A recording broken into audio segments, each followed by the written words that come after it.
ये जो कहानी मैं आपको सुनाने जा रहा हूं, ये सिर्फ एक कहानी नहीं है, बल्कि एक कड़वा सच है जो मैंने अपनी आंखों से देखा है। जब भी मैं इसे याद करता हूं, मेरी रूह कांप जाती है। आप सोच रहे होंगे कि मैं कौन हूं। मेरा नाम राहुल है। मैं विनय का सबसे करीबी दोस्त था। जो कुछ भी आप आगे पढ़ेंगे, वो सब मैंने अपनी आंखों से देखा है। विनय की मौत के बाद जब मुझे उसकी डायरी मिली, तो मैं समझ गया कि उसे क्या हुआ था, पर उस वक्त तक बहुत देर हो चुकी थी। आज मैं आपको उसकी पूरी कहानी सुनाने जा रहा हूं, ताकि कोई और इस भूल को न दोहराए, क्योंकि जो मैंने देखा है वो सिर्फ कहानियों में होता है, ऐसा मैं पहले सोचता था। पर अब मैं जानता हूं कि इस दुनिया में कुछ चीजें ऐसी भी होती हैं जिन्हें समझना हमारे बस की बात नहीं है। विनय और मैं बचपन से ही साथ थे। हम दोनों का जन्म उत्तर प्रदेश के एक छोटे से गांव में हुआ था। गांव का नाम था रामनगर। वहां के लोग तंत्र मंत्र की बातें करते रहते थे। कोई कहता था कि फलाने बाबा के पास जादुई शक्तियां हैं, कोई कहता था कि अमुक साधु भूत प्रेत को बुला सकता है। विनय बचपन से ही इन सब बातों में बहुत रुचि लेता था। मैं उसे समझाने की कोशिश करता था कि यह सब बकवास है, पर वो नहीं मानता था। जब हम 24 साल के हुए तो विनय की इस चीजों में दिलचस्पी और भी बढ़ गई थी। उस वक्त गांव में एक साधु आया था। उसका नाम था बाबा नरसिम्हानंद। लोग कहते थे कि वो त्रिकालदर्शी है, यानी तीनों काल की बातें जानता है। विनय उसके पास रोज जाने लगा। मैंने देखा कि वो धीरे धीरे बदल रहा था। उसकी आंखों में एक अजीब सी चमक आ गई थी, जो मुझे अच्छी नहीं लग रही थी। एक दिन विनय मेरे घर आया। उसके चेहरे पर एक अजीब सा उत्साह था। वो बोला, राहुल, मैंने सुना है कि पिशाचिनी साधना करने से इंसान को अपार शक्ति मिलती है। और साथ में वो रुका और मुस्कुराया। साथ में जो सुख मिलता है वो किसी और चीज से नहीं मिल सकता। मैंने उसे समझाने की कोशिश की। विनय, ये सब बकवास है यार। तू अपनी पढ़ाई पर ध्यान दे। हमारा ग्रेजुएशन का आखिरी साल है। पर विनय बोला, तू नहीं समझेगा राहुल, मैं अभी भी कुंवारा हूं। मेरे मन में बहुत सारी इच्छाएं हैं, और फिर अगर मुझे सच में शक्तियां मिल जाएं, तो मैं गांव का सबसे बड़ा साधु बन जाऊंगा। लोग मेरे पैर छुएंगे। मैं समझ गया था कि विनय के मन में वासना और लोभ दोनों भरे हुए थे। उसे लगता था कि पिशाचिनी साधना से उसकी सभी इच्छाएं पूरी हो जाएंगी। विनय, मैंने उसे समझाया, गुरुजी से पूछ ले, कम से कम वो तुझे सही सलाह देंगे। विनय हंसा। अरे यार, बाबा जी तो खुद ही कहते हैं कि अगर कोई सच्चे मन से साधना करे तो पिशाचिनी उसकी दासी बन जाती है, फिर वो जो चाहे कर सकता है। मैंने आखिरी बार कोशिश की। पर विनय, अगर कुछ गलत हो गया तो?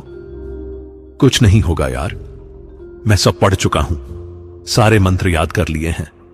अगली अमावस्या को मैं श्मशान जाऊंगा। उसकी बात सुनकर मेरे रोंगटे खड़े हो गए। मैंने उसे रोकने की बहुत कोशिश की, पर वो नहीं माना। वो इतना पक्का था कि लगता था जैसे वो कोई खेल खेलने जा रहा हो, किसी खतरनाक साधना में नहीं। उस दिन के बाद विनय रोज तैयारी करने लगा।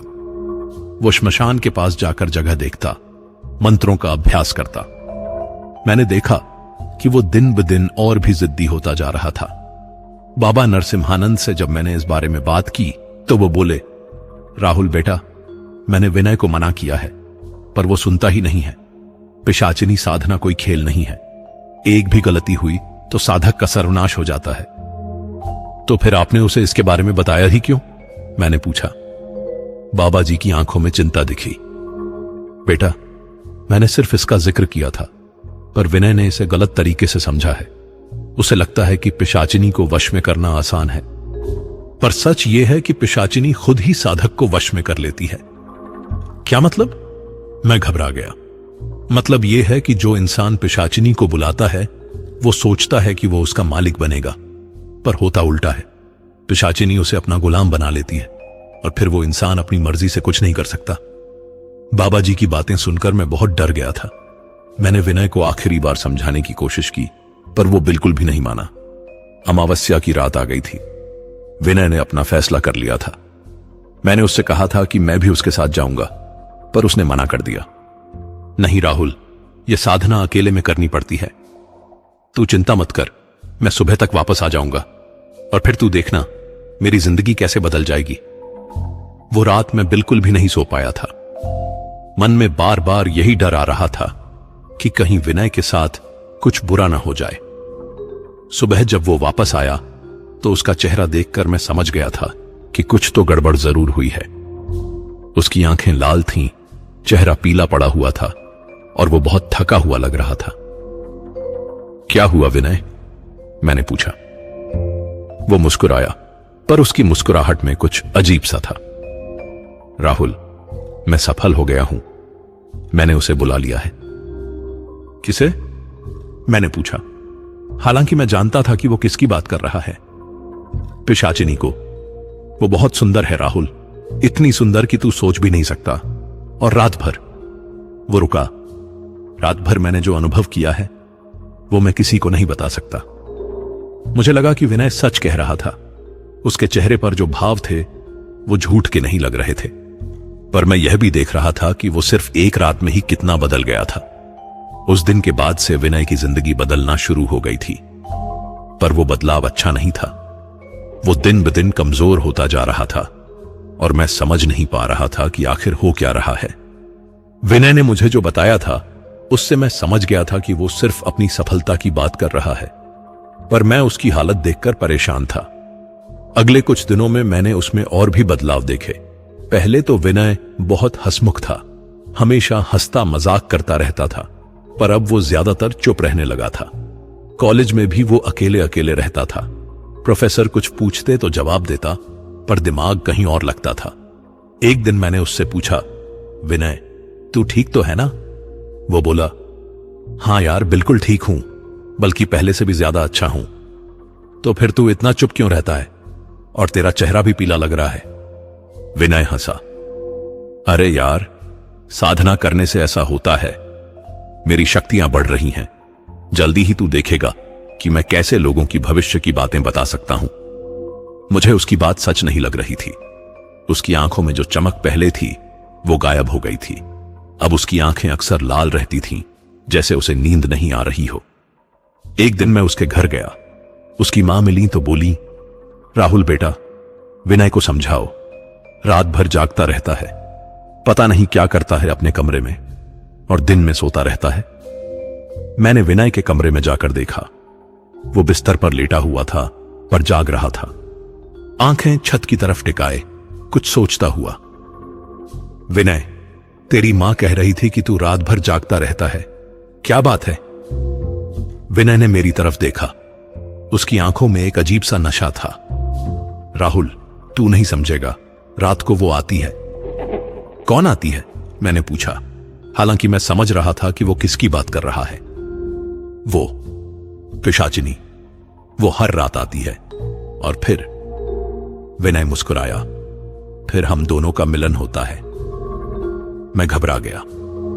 विनय, ये तू क्या बोल रहा है? कैसा मिलन? विनय उठकर बैठ गया। राहुल, जो मैं अनुभव करता हूं वो तू कभी नहीं कर सकता। वो इतनी सुंदर है, इतनी मोहक है कि उसके सामने दुनिया की कोई औरत कुछ नहीं है। पर विनय, तू तो कहता था कि तूने उसे अपने वश में कर लिया है, फिर वो तेरे पास खुद क्यों आती है? विनय का चेहरा अचानक बदल गया। उसमें गुस्सा और परेशानी दोनों दिखी। वो मुझे छोड़ना नहीं चाहती, कहती है कि मैं उसका हो गया हूं। अब मुझे समझ आया कि असल में क्या हो रहा था। विनय ने सोचा था कि वो पिशाचिनी को काबू में कर लेगा, पर हो उल्टा गया था। पिशाचिनी ने उसे काबू में कर लिया था। विनय, तू बाबा जी के पास चल, वो तुझे कोई उपाय बताएंगे। नहीं राहुल, विनय बोला, मुझे उपाय नहीं चाहिए, मैं खुश हूं। बस एक बात है। क्या? वो मुझसे कुछ मांगती है, कहती है कि अगर मैं उसकी बात नहीं मानूंगा तो वो मुझे छोड़ देगी। क्या मांगती है?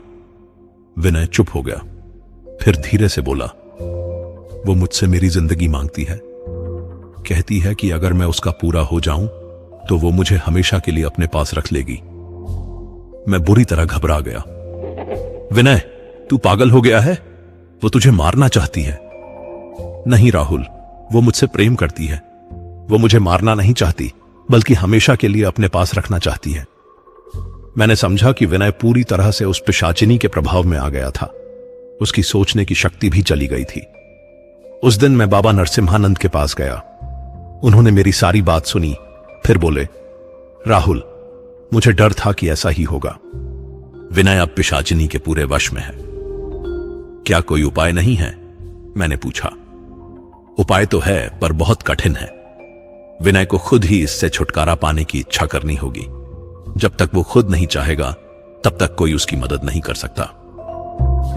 पर वो तो खुश लग रहा है। बाबा जी ने गहरी सांस ली। राहुल, ये सब नशे का असर है। पिशाचिनी अपने शिकार को इतने नशे में रखती है कि वो समझ ही नहीं पाता कि वो मर रहा है। हर रात वो उसकी जिंदगी थोड़ी थोड़ी पी जाती है। मतलब ये कि विनय की उम्र कम होती जा रही है। अगर ऐसा ही चलता रहा तो वो जल्दी ही मर जाएगा, और मरने के बाद उसकी आत्मा भी पिशाचिनी के वश में रह जाएगी। मैं बुरी तरह डर गया था। मैंने पूछा, तो फिर क्या करूं? तुम सिर्फ विनय को समझाने की कोशिश कर सकते हो। उसे दिखाओ कि वो कैसे बिगड़ता जा रहा है। हो सकता है वो समझ जाए। पर मुझे पता था कि यह आसान नहीं होगा। विनय पूरी तरह से उस पिशाचिनी के नशे में था। अगले कुछ दिनों में विनय की हालत और भी खराब होती गई। उसका वजन कम हो गया था, चेहरा बिल्कुल पीला पड़ गया था, और सबसे डरने वाली बात यह थी कि उसके बाल सफेद होने लगे थे। सिर्फ 24 साल की उम्र में उसके बाल सफेद हो रहे थे। एक दिन मैं फिर उससे मिलने गया। वो अपने कमरे में आईने के सामने खड़ा था और अपने आप को देख रहा था। विनय, तू अपने आप को देख, तेरी हालत कितनी खराब हो गई है। विनय ने आईने में मेरी तरफ देखा। राहुल, मैं जानता हूं कि मैं कैसा दिख रहा हूं, पर यह सब कुछ अस्थाई है। कैसे अस्थाई? वो कहती है कि जब मैं पूरी तरह उसका हो जाऊंगा तो मुझे फिर से जवानी मिल जाएगी, हमेशा के लिए। मैंने समझा कि विनय अभी भी उसके झांसे में था। मैंने आखिरी कोशिश की। विनय, तू मेरा सबसे अच्छा दोस्त है। मैं तुझसे झूठ नहीं बोलूंगा। वो तुझे मार रही है। हर रात तेरी जिंदगी कम करती जा रही है। विनय गुस्सा हो गया। राहुल, तू मेरी बात नहीं समझ रहा। वो मुझसे प्रेम करती है। वो मुझे मारना नहीं चाहती। अगर वो तुझसे सच में प्रेम करती है तो तेरी हालत इतनी खराब क्यों है? विनय चुप हो गया, फिर बोला, यह प्रेम की कीमत है राहुल। सच्चे प्रेम के लिए कुछ भी करना पड़ता है। मैं समझ गया कि अब विनय के साथ बात करना बेकार है। वो पूरी तरह से उस पिशाचिनी के वश में हो गया था। उस दिन के बाद मैंने विनय को समझाना छोड़ दिया था, पर मैं उस पर नजर रखता रहता था। हर रोज उसकी हालत और खराब होती जा रही थी। अब वो कॉलेज भी नहीं आता था, हमेशा घर में रहता था। उसकी मां बहुत परेशान रहने लगी थी। एक दिन उन्होंने मुझसे कहा, राहुल बेटा, विनय की तबीयत बहुत खराब रहती है। डॉक्टर के पास ले गए थे तो उन्होंने कहा कि इसमें खून की बहुत कमी है और ये इतना कमजोर क्यों हो गया है समझ नहीं आ रहा। मैं जानता था कि विनय को क्या हो रहा है, पर मैं उसकी मां से कैसे कहता। उन्हें लगता कि मैं पागल हो गया हूं। एक रात मैं विनय के घर के पास से गुजर रहा था। अचानक मैंने देखा कि उसके कमरे की खिड़की से एक अजीब सी रोशनी आ रही है। वो रोशनी न तो बिजली की थी न मोमबत्ती की। वो एक अजीब सी नीली रोशनी थी। मैं डर गया, पर फिर हिम्मत करके उसकी खिड़की के पास गया। मैंने अंदर झांक कर देखा। जो मैंने देखा वो मैं कभी नहीं भूल सकता। विनय अपने बिस्तर पर लेटा हुआ था। उसके पास एक औरत थी, पर वो कोई साधारण औरत नहीं थी। उसके लंबे काले बाल फर्श तक फैले हुए थे। उसका शरीर एक अजीब सी नीली रोशनी से चमक रहा था, और सबसे डरने वाली बात यह थी कि वो हवा में तैर रही थी। वो विनय के ऊपर झुकी हुई थी और उसके गले को चूम रही थी। विनय की आंखें बंद थीं, पर उसके चेहरे पर दर्द के भाव थे। वो औरत विनय से कुछ पी रही थी। मुझे समझ आया कि वो उसकी जिंदगी पी रही है। मैं इतना डर गया कि वहीं बेहोश हो गया। जब होश आया तो सुबह हो चुकी थी। मैं अपने घर पहुंचा और सारा दिन सोचता रहा कि क्या करूं। शाम को मैं विनय के घर गया। वो अपने कमरे में लेटा हुआ था। उसकी हालत और भी खराब हो गई थी। उसका चेहरा बिल्कुल सफेद हो गया था और उसकी आंखों के नीचे काले गहरे डब्बे पड़ गए थे। विनय, तेरी हालत बहुत खराब है। चल, किसी अच्छे डॉक्टर के पास चलते हैं। विनय ने धीमी आवाज में कहा। राहुल, डॉक्टर के पास जाने से कुछ नहीं होगा। मुझे पता है कि मेरे साथ क्या हो रहा है। क्या मतलब? वो हर रात आती है और हर रात वो मुझसे कुछ लेती जाती है। क्या लेती है? मैंने पूछा, हालांकि मैं जानता था मेरी जिंदगी, मेरी ऊर्जा, मेरी सांसें। विनय रोने लगा। राहुल, मैं बहुत डर गया हूं। वो मुझे छोड़ना नहीं चाहती, कहती है कि अब मैं हमेशा के लिए उसका हूं। मैंने देखा कि आखिर विनय को सच्चाई समझ आ गई थी। विनय, अब भी वक्त है, बाबा जी के पास चल। मैं जा चुका हूं राहुल, विनय बोला। बाबा जी ने कहा है कि अब सिर्फ एक ही उपाय है। कौन सा? मुझे उससे आखिरी बार मिलना होगा और इस बार मुझे उसका सामना करना होगा। अगर मैं हार गया तो मर जाऊंगा और अगर मैं जीत गया तो बच जाऊंगा। मैं समझ गया कि यह विनय के लिए जिंदगी और मौत का फैसला था। 2 दिन बाद पूर्णिमा की रात थी। विनय ने फैसला किया था कि वो उस रात श्मशान जाएगा और पिशाचिनी का सामना करेगा। उसने मुझसे कहा, राहुल, अगर मैं सुबह तक वापस नहीं आया तो समझ जाना कि मैं हार गया। मैं भी तेरे साथ चलूंगा, मैंने कहा। नहीं राहुल, यह लड़ाई मुझे अकेले ही लड़नी होगी। उस रात मैं बिल्कुल नहीं सो पाया। सुबह जब विनय के घर गया तो पता चला कि वो अभी तक वापस नहीं आया था। मैं श्मशान की तरफ दौड़ा। श्मशान पहुंचकर मैंने जो देखा वो मैं कभी नहीं भूल सकता। विनय पीपल के पेड़ के नीचे बेहोशी में पड़ा हुआ था। उसके शरीर पर खरोंचे थीं और उसके गले पर काले निशान थे। मैंने उसे उठाया और अस्पताल ले गया। डॉक्टर ने कहा कि वो बहुत कमजोर है पर जिंदा है। जब विनय होश में आया तो उसकी आंखों में एक अलग सी शांति थी। राहुल, मैं बच गया, वो धीमी आवाज में बोला। क्या हुआ था? मैंने पूछा। वो आई थी आखिरी बार। उसने मुझसे कहा था कि अब मुझे उसके साथ चलना होगा, पर मैंने मना कर दिया। फिर उसने मुझ पर हमला किया। उसका असली रूप दिखाया। बहुत डरावना था राहुल। उसके दांत नुकीले थे, आंखें लाल थीं। वो मुझे मार डालना चाहती थी। तो फिर तू बचा कैसे? बाबा जी ने जो मंत्र दिया था वो बोला और फिर न जाने कैसे वो चिल्लाती हुई गायब हो गई। मैं खुश था कि विनय बच गया था, पर मुझे नहीं पता था कि यह खुशी ज्यादा दिन तक नहीं चलने वाली थी। विनय ठीक हो रहा था। धीरे धीरे उसका स्वास्थ्य बेहतर हो रहा था। वो फिर से हंसने मुस्कुराने लगा था। मुझे लगा कि अब सब कुछ ठीक हो जाएगा, पर मैं गलत था।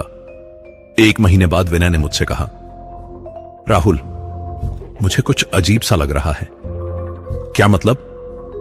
मुझे लगता है कि वो अभी भी कहीं आसपास है। रात को मुझे उसकी आवाज सुनाई देती है। मैं घबरा गया। कैसी आवाज? वो मुझे बुलाती है, कहती है कि मैं उससे छुटकारा नहीं पा सकता। मैंने विनय को बाबा जी के पास ले जाने का सुझाव दिया। जब हम बाबा जी के पास गए तो उन्होंने विनय को देखकर चिंता जताई। विनय, तुमने जो साधना की थी वो पूरी तरह से खत्म नहीं हुई है, बाबा जी बोले। मतलब ये कि पिशाचिनी का कुछ प्रभाव अभी भी तुम पर है, वो पूरी तरह से तुमसे नहीं गई है। तो क्या करना होगा? मैंने पूछा। अब और कुछ नहीं किया जा सकता। विनय को अपनी इच्छा शक्ति से इससे लड़ना होगा। अगर वो मजबूत रहा तो धीरे धीरे यह प्रभाव खत्म हो जाएगा। पर ऐसा नहीं हुआ। अगले कुछ महीनों में विनय की हालत फिर से खराब होने लगी। वो रात को नींद नहीं आने की शिकायत करता था। कहता था कि उसे लगता है कि कोई उसे देख रहा है।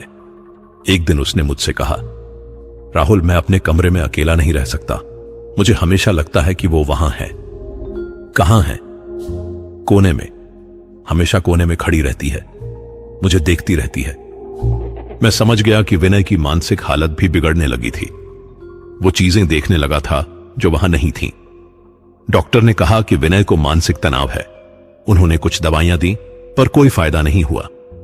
धीरे धीरे विनय की हालत और भी खराब हो गई। वो दिन भर डरा डरा रहता था। कहता था कि वो उसे सपनों में भी आती है। राहुल, वो कहती है कि वो मुझे छोड़ेगी नहीं। जब तक मैं जिंदा हूं वो मेरे पास आती रहेगी। मैंने उसे समझाने की कोशिश की।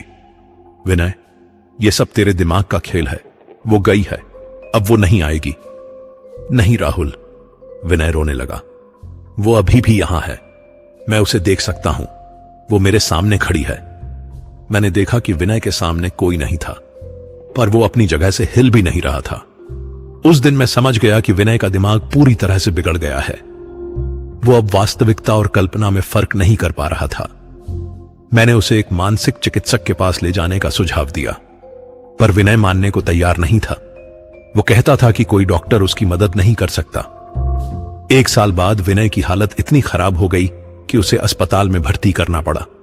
डॉक्टरों ने कहा कि उसे गंभीर मानसिक बीमारी है, पर मैं जानता था कि यह सब उस पिशाचिनी साधना का नतीजा था। 2 साल बाद विनय को अस्पताल से छुट्टी मिल गई थी। डॉक्टरों ने कहा था कि अब वो ठीक है, पर मैं जानता था कि वो पूरी तरह ठीक नहीं था। अभी भी कभी कभी वो डर जाता था। एक दिन उसने मुझसे कहा, राहुल, मुझे लगता है कि वो फिर से आने वाली है। क्यों? क्या हुआ? कुछ दिनों से मुझे फिर से उसकी आवाज सुनाई दे रही है। वो कह रही है कि अब मेरा वक्त आ गया है। मैं घबरा गया। विनय, तू फिर से वही बातें कर रहा है। वो गई है, अब नहीं आएगी। पर विनय ने कहा, राहुल, इस बार मैं सच कह रहा हूं, वो सच में आने वाली है, अगली पूर्णिमा को। उस दिन मैंने विनय की बातों को गंभीरता से नहीं लिया। मुझे लगा कि वो फिर से अपनी कल्पनाओं में खो गया है। पर पूर्णिमा से 3 दिन पहले विनय ने अपनी डायरी लिखना शुरू किया। वो उसमें अपनी पूरी कहानी लिख रहा था। जब मैंने उससे पूछा कि वो ऐसा क्यों कर रहा है, तो उसने कहा, राहुल, हो सकता है कि पूर्णिमा के बाद मैं न रहूं, इसलिए मैं अपनी कहानी लिख रहा हूं, ताकि लोगों को पता चल सके कि पिशाचिनी साधना कितनी खतरनाक है। मैंने उसे समझाने की कोशिश की, पर वो नहीं माना। पूर्णिमा की रात विनय ने मुझसे कहा, राहुल, आज मेरी आखिरी रात है। वो आज रात आएगी और इस बार वो मुझे ले जाएगी। विनय, ऐसी बातें मत कर, कुछ नहीं होगा। राहुल, अगर मैं कल सुबह तक नहीं मिलूं तो समझ जाना कि मैं चला गया। उस रात मैं विनय के घर में ही रुका। मैंने सोचा कि अगर सच में कुछ होगा तो मैं उसकी मदद कर सकूंगा। रात के 2 बजे अचानक मुझे विनय की चीख सुनाई दी। मैं उसके कमरे में दौड़ा। विनय बिस्तर पर बैठा हुआ था और बहुत डरा हुआ था। राहुल, वो आ गई है, वो यहां है। वो कांप रहा था। मैंने देखा कि कमरे में कोई नहीं था। विनय, यहां कोई नहीं है। नहीं राहुल, वो यहां है, तू उसे देख नहीं सकता। विनय रो रहा था। अचानक कमरे का तापमान बहुत कम हो गया। ठंडक इतनी तेज थी कि मेरी सांस भी दिखने लगी। तभी मैंने देखा कि दीवार पर एक छाया दिख रही है, एक औरत की छाया। पर कमरे में सिर्फ हम 2 ही थे। मैं बुरी तरह डर गया। समझ गया कि विनय सच कह रहा था। छाया धीरे धीरे विनय के बिस्तर की तरफ बढ़ रही थी। विनय चीख रहा था, राहुल, उसे रोको, वो मुझे ले जा रही है। मैंने कुछ करने की कोशिश की, पर मैं हिल भी नहीं पा रहा था। ऐसा लगता था जैसे कोई मुझे पकड़े हुए हो। छाया विनय तक पहुंच गई। अचानक विनय चुप हो गया। उसकी आंखें बंद हो गईं और वो बिस्तर पर गिर गया। कमरे का तापमान सामान्य हो गया। छाया गायब हो गई। मैं विनय के पास दौड़ा। वो बेहोश था, पर सांस ले रहा था। मैंने उसे हिलाने की कोशिश की। उसने आंखें खोली और मुझे देखा। राहुल, वो बहुत धीमी आवाज में बोला, वो मुझे माफ कर गई है। कहा है कि अब वो नहीं आएगी। सच में? मैं खुश हो गया। हां, पर विनय रुका। पर क्या? पर उसने मुझे चेतावनी दी है। कहा है कि अगर मैंने किसी को इस साधना के बारे में बताया तो वो फिर से आएगी। मैं समझ गया कि अभी भी खतरा खत्म नहीं हुआ था। उस रात के बाद विनय की जिंदगी बदल गई। वो सामान्य हो गया था। फिर से हंसने मुस्कुराने लगा था। कॉलेज भी जाने लगा था। मुझे लगा कि अब सब कुछ ठीक हो गया है, पर मैं जानता था कि विनय के अंदर एक डर था। वो कभी भी अकेले रहना नहीं चाहता था। हमेशा किसी न किसी के साथ रहता था। एक दिन मैंने उससे पूछा, विनय, तू अकेले रहने से इतना क्यों डरता है? राहुल, मुझे डर लगता है कि कहीं वो फिर से ना आ जाए। उसने कहा था कि वो मुझे छोड़ रही है, पर मुझे नहीं लगता कि वो सच में गई है। क्यों? क्योंकि कभी कभी मुझे अभी भी उसकी मौजूदगी महसूस होती है, जैसे वो कहीं छुपकर मुझे देख रही हो। मैं समझ गया कि विनय अभी भी पूरी तरह से मुक्त नहीं हुआ था। कुछ महीने बाद विनय की शादी हो गई। मुझे लगा कि अब शादी के बाद वो खुश रहेगा और सारे डर भूल जाएगा। पर शादी के 1 महीने बाद ही विनय की पत्नी सुनीता ने मुझसे कहा, राहुल जी, विनय की कुछ अजीब आदतें हैं। कैसी आदतें? वो रात को नींद में बहुत चिल्लाता है, कहता है कि कोई उसे पकड़ रहा है, और दिन में भी कभी कभी अचानक डर जाता है। मैं समझ गया कि विनय अभी भी उस डर से मुक्त नहीं हुआ था। एक दिन विनय ने मुझसे कहा, राहुल, मुझे लगता है कि मैंने गलती की है। कैसी गलती? शादी करके सुनीता को खतरे में डाल दिया है। अगर वो फिर से आई तो सुनीता को भी नुकसान हो सकता है। विनय, तू फिर से वही सोचने लगा है। वो गई है, अब नहीं आएगी। राहुल, तू नहीं समझ रहा, वो कभी पूरी तरह से नहीं जाती। एक बार जिसके साथ उसका रिश्ता बन जाता है, वो हमेशा उसके पास रहती है। मैं परेशान हो गया। मैंने विनय को फिर से बाबा जी के पास ले जाने का सुझाव दिया। बाबा जी ने विनय को देखकर कहा, विनय, तुम अभी भी पूरी तरह से मुक्त नहीं हुए हो। उसका प्रभाव अभी भी तुम पर है। तो क्या करना होगा? मैंने पूछा। अब कुछ नहीं किया जा सकता। विनय को इसके साथ ही जीना होगा, पर एक बात का ध्यान रखना होगा। क्या? विनय को कभी भी इस साधना के बारे में किसी और को नहीं बताना चाहिए। अगर उसने किसी को बताया तो पिशाचिनी फिर से आ सकती है। यह बात सुनकर विनय और भी डर गया। समय बीतता गया। विनय का एक बेटा हुआ। वो खुश था, पर अभी भी डर उसके अंदर था। एक दिन विनय ने मुझसे कहा, राहुल, मैं अपनी कहानी लिखना चाहता हूं। क्यों?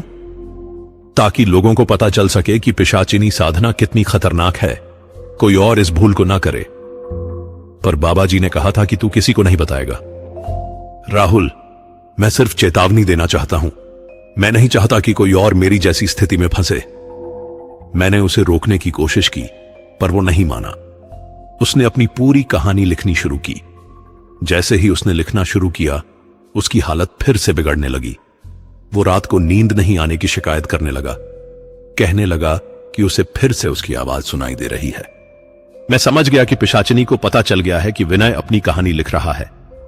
विनय ने अपनी डायरी में लिखा था कि अगली पूर्णिमा को वो फिर से आएगी और इस बार वो उसे माफ नहीं करेगी। पूर्णिमा की रात विनय अपने कमरे में अकेला था। सुनीता अपनी मां के घर गई हुई थी। सुबह जब मैं विनय के घर गया तो देखा कि उसका कमरे का दरवाजा खुला हुआ है। मैं अंदर गया। विनय बिस्तर पर पड़ा हुआ था। उसकी आंखें खुली हुई थीं, पर वो सांस नहीं ले रहा था। उसके चेहरे पर डर के भाव थे, जैसे उसने कुछ बहुत भयानक देखा हो। दीवार पर खून से लिखा हुआ था, जो मेरा होता है वो हमेशा मेरा रहता है। विनय की मौत हो गई थी। डॉक्टरों ने कहा कि उसे हार्ट अटैक आया था, पर मैं जानता था कि सच क्या था। उसकी मौत के बाद मुझे उसकी डायरी मिली। उसमें उसकी पूरी कहानी लिखी हुई थी। आखिरी पन्ने पर लिखा था, आज रात वो आएगी। मुझे पता है कि अब मैं बच नहीं सकूंगा, पर मैं चाहता हूं कि मेरी कहानी से लोगों को सबक मिले। कभी भी पिशाचिनी साधना का प्रयोग न करें, क्योंकि एक बार उसके जाल में फंस गए तो बचना बहुत मुश्किल है। आज मैं आपको विनय की पूरी कहानी सुना चुका हूं। यह कहानी मैंने इसलिए सुनाई है ताकि आप समझ सकें कि तंत्र मंत्र और पिशाचिनी साधना जैसी चीजें कितनी खतरनाक होती हैं। विनय ने सोचा था कि वो पिशाचिनी को अपने काबू में कर लेगा, पर हुआ उल्टा। पिशाचिनी ने उसे अपने काबू में कर लिया और आखिर में उसकी जान भी ले ली। मैं आपसे विनती करता हूं कि कभी भी इस तरह की साधनाओं के चक्कर में न पड़ें। वासना और लालच में आकर ऐसी गलतियां न करें जो आपकी जिंदगी बर्बाद कर दें। विनय की मौत के बाद मैंने कभी भी तंत्र मंत्र की बातों पर यकीन नहीं किया, पर उसकी कहानी मैं कभी नहीं भूल सकता। कभी कभी रात को मुझे लगता है कि वो पिशाचिनी अभी भी कहीं है, किसी और शिकार की तलाश में। अगर आपको भी कभी ऐसी शक्तियों का लालच हो तो विनय की कहानी याद रखिएगा।